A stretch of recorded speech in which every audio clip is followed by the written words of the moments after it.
Hey, what is up guys? This is Nedoras and welcome back to our channel. So here are the top 5 plus 5 New Year's resolution of a seafarer. Let's do it! Number 1, I will stop talking about businesses during rough sea and I will walk the talk. Yes, you heard that right. Huwag ka nang pausap-usap ng business. Huwag ka nang makipagkwentuhan ng business. Gawin mo yung business. Gulatin mo yung mga walang bilib sa'yo. Number 2, stop spending on liabilities and invest on assets. Yes, yung iyong sasakyan na binili, hindi asset yan. Liability yan. Gastos yan. 1 million na Montero Sport. Hindi ko alam kung 1 million nga yung Montero Sport. Pero yung kotse na yan, gastos yan. Dagdag lang sa gastos yan. Hindi kikita ng pera yan. Alamin mo ang kaibahan ng asset and liabilities. Number 3, spend more quality time with everyone that I hold dear. Yung mga mahal mo sa buhay, wag mo silang i-ignore. Pansinin mo naman sila. Pag nasa lupa ka, huwag kang training ng training. Magmahal ka rin. Mahalin mo yung asawa mo. Lambingin mo. Ilabing-labing mo. I-date mo. Ilabas mo. Dali mo siya sa dinner date na pinapangarap niya. Mag-ice skating kayo. Family bonding. Huwag kang training ng training ng dyan.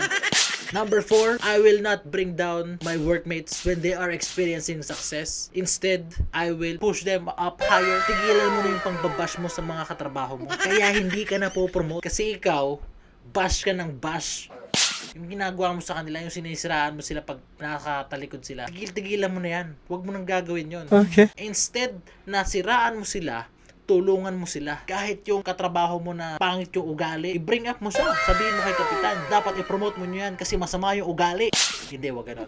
Basta, wag ka nang maninira ng kapwa-tao. Number 5, I will stop comparing myself to others and understand that we have different paces in life. Wag mong ikumpara yung sarili mo sa ibang tao. Mas magaling ka. Dapat mag-focus ka na paggalingin yung sarili mo against sa sarili mo. You should be better than yourself yesterday. Kung ano ka kahapon, dapat mas magaling ka na ngayon. Do not compare yourself sa katrabaho mo. Yung sa AB mo na nakinaiingitan mo. Tigil-tigilan mo yan. Hindi na healthy yan. Wag kang toxic. Huwag kang crab mentality. Number 5 plus 1, I will share what I learned and I will understand that what goes around comes around.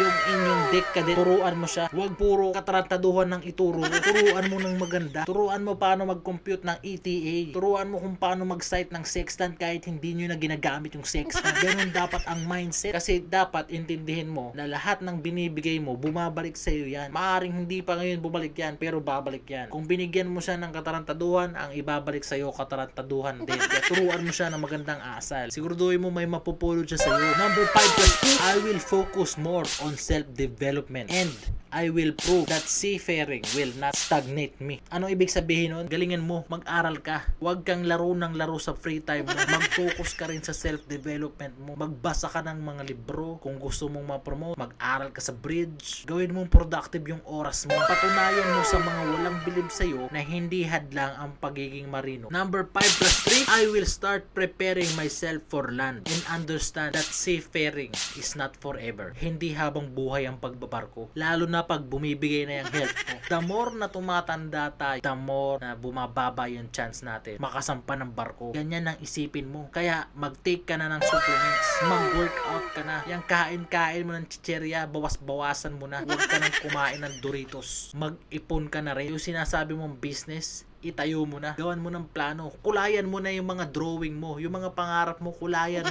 Gusto mo ng bahay, kuha ka ng bahay. Sasakyan, bumili ka ng sasakyan. Pero bago lahat yun, mag-business ka muna. Yung seafood factory, yung seafood store na gusto mong umpisahan mo na. Huwag kang pabagal-bagal ka. Number 5 plus 4, I will stop succumbing to the status quo that I have to help my relatives to the nth degree. Tigil-tigilan mo yung katutulong mo sa mga kamag-anak mo. Yes, pwede mo silang tulungan. Pero turuan mo rin silang tumayo sa sarili nilang mga paa. Huwag mong pag-aralin yung anak ng kapitbahay mo, okay? Mag-focus ka muna sa sarili mo, sa pamilya mo mag-focus ka, okay? Pati yung anak ng pinsan mo, pinaaral mo na. Huwag mong tulungan yung buong barangay nyo. Magtira ka para sa sarili mo. Kasi hindi habang buhay ang pagbabarko. Kaya ikaw, tigil-tigilan mo na yan. Bawas-bawasan mo kung hindi mo matigilan. Number 5 plus 5, I will become more than just seafaring. Huwag lang pagsisiman. Be more than seafaring. Galingan mo pa. Huwag lang yung basic, wag lang yung minimum na trabaho ang gawin mo. Magpakitang gilas ka. Pag nasa lupa ka, mag-participate ka sa mga mga events. Yung Seafarers Day na matagal mo nang hindi pinupuntahan, umattend ka. Umattend ka kasi seaman ka rin. Seafarers Day nga yan, sinicelebrate nyo yan. Tapos ikaw wala ka. Huwag mong iisipin, nagastos lang yun. Umattend ka. So that's it for me today, guys. Hope you guys enjoy this video. Yan ang aking New Year's resolution. Those things na mga sinabi ko are mostly directed para sa akin. Ito pala yung pinangako mo sa sarili mo. Maybe it's time na mag-reflect tayo sa sarili natin. Because siyempre it's New Year. Pwede tayo mag-start over ulit na ating life. That's the beauty of New Year's. Ang suggestion ko sa iyo, mag-umpisa ka na. Let's start a better life. We should be more than just seafaring. So that's it for me today, guys. Hope you guys enjoyed this video. Be sure to hit the thumbs up if you like. Smash that like button. Subscribe if hindi pa kayo nakasubscribe. And I'll see you guys in the next video. Peace.